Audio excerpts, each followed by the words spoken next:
Guys welcome to our YouTube channel. ഇന്നത്തെ video എന്ന് പറയുന്നത് ഫുഡ് ഡേ വീഡിയോ ആണ് കേട്ടോ. രാവിലെ തന്നെ കട്ടൻ കാപ്പി പിടിച്ചു. ഇന്നൊരു അച്ചമ്പട്ടത്തിന് പോകാനുണ്ടായിരുന്നു. പോണ വഴിക്ക് കപ്പയും മീനച്ചാറും മീൻകറിയും കൂടെ കൂട്ടി കഴിച്ചു. ഓർഡർ ചെയ്തത് അവനായിരുന്നെങ്കിലും കഴിച്ചത് ഞാനായിരുന്നു. അത് പിന്നെ എരിവുണ്ടോ ഉപ്പുണ്ടോ മുളകുണ്ടോ എന്നൊക്കെ നമുക്കൊന്ന് അറിയണമല്ലോ, അതിന് വേണ്ടി കഴിച്ചതാണ്.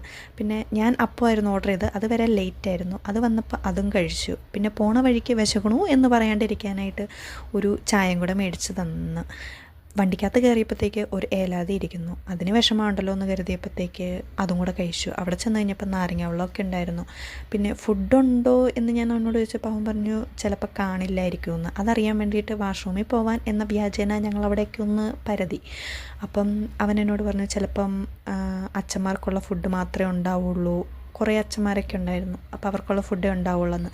അപ്പോൾ എനിക്കൊരു വിഷമമായെങ്കിൽ അവൻ എന്നോട് പറഞ്ഞു ബിരിയാണി മേടിച്ച് തരാം, അതുകൊണ്ട് വിഷമിക്കണ്ട എന്ന് പറഞ്ഞു. അപ്പോഴാണ് അച്ഛൻ അവിടെ നിന്ന് വിളിച്ച് പറയണത് ഫുഡ് കഴിച്ചിട്ട് പോകണമെന്ന്. പിന്നെന്താ കഴിക്കാമല്ലോ എന്ന് പറഞ്ഞുകൊണ്ട് ഞങ്ങൾ ഫുഡ് കഴിക്കാനായിട്ട് പോയി. ഇത്രയും കൂട്ടം കറിയൊക്കെ ഉണ്ടായിരുന്നു. തോരനും അവിയലൊഴിച്ച് ബാക്കിയെല്ലാം ഞാൻ കഴിച്ചു. തിരിച്ച് വരുന്ന വഴിക്ക് വണ്ടിയിൽ മുറുക്കിരിപ്പുണ്ടായിരുന്നു, അതും കഴിച്ചു. വീട്ടിൽ വന്ന് ഫിറ്റിയുടെ ബിസ്ക്കറ്റും കഴിച്ച് രാത്രിയായപ്പോൾ മന്തിയും കഴിച്ചു. അത്രയേ ഉണ്ടായിരുന്നുള്ളൂ. Tata bye bye. Guys welcome to our YouTube channel. ഇന്നത്തെ വീഡിയോ എന്ന് പറയുന്നത് ഫുഡ് ഡേ വീഡിയോ ആണ് കേട്ടോ. രാവിലെ തന്നെ കട്ടൻ കാപ്പി പിടിച്ചു. ഇന്നൊരു അച്ചമ്പട്ടത്തിന് പോകാനുണ്ടായിരുന്നു. പോണ വഴിക്ക് കപ്പയും മീനച്ചാറും മീൻകറിയും കൂടെ കൂട്ടി കഴിച്ചു. ഓർഡർ ചെയ്തത് അവനായിരുന്നെങ്കിലും കഴിച്ചത് ഞാനായിരുന്നു. അത് പിന്നെ എരിവുണ്ടോ ഉപ്പുണ്ടോ മുളകുണ്ടോ എന്നൊക്കെ നമുക്കൊന്ന് അറിയണമല്ലോ, അതിന് വേണ്ടി കഴിച്ചതാണ്. പിന്നെ ഞാൻ അപ്പമായിരുന്നു ഓർഡർ ചെയ്തത്. അത് വരെ ലേറ്റ് ആയിരുന്നു. അത് വന്നപ്പോൾ അതും കഴിച്ചു. പിന്നെ പോണ വഴിക്ക് വിശക്കണു എന്ന് പറയാണ്ടിരിക്കാനായിട്ട് ഒരു ചായയും കൂടെ മേടിച്ച് തന്നു.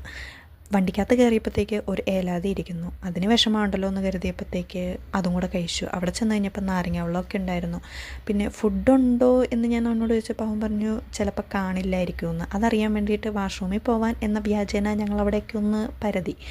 അപ്പം അവൻ എന്നോട് പറഞ്ഞു ചിലപ്പം അച്ഛന്മാർക്കുള്ള ഫുഡ് മാത്രമേ ഉണ്ടാവുള്ളൂ. കുറേ അച്ഛന്മാരൊക്കെ ഉണ്ടായിരുന്നു, അപ്പോൾ അവർക്കുള്ള ഫുഡേ ഉണ്ടാവുള്ളൂ എന്ന്. അപ്പോൾ എനിക്കൊരു വിഷമമായെങ്കിൽ അവൻ എന്നോട് പറഞ്ഞു ബിരിയാണി മേടിച്ച് തരാം, അതുകൊണ്ട് വിഷമിക്കണ്ട എന്ന് പറഞ്ഞു. അപ്പോഴാണ് അച്ഛൻ അവിടെ നിന്ന് വിളിച്ച് പറയണത് ഫുഡ് കഴിച്ചിട്ട് പോകണമെന്ന്. പിന്നെന്താ കഴിക്കാമല്ലോ എന്ന് പറഞ്ഞുകൊണ്ട് ഞങ്ങൾ ഫുഡ് കഴിക്കാനായിട്ട് പോയി. ഇത്രയും കൂട്ടം കറിയൊക്കെ ഉണ്ടായിരുന്നു.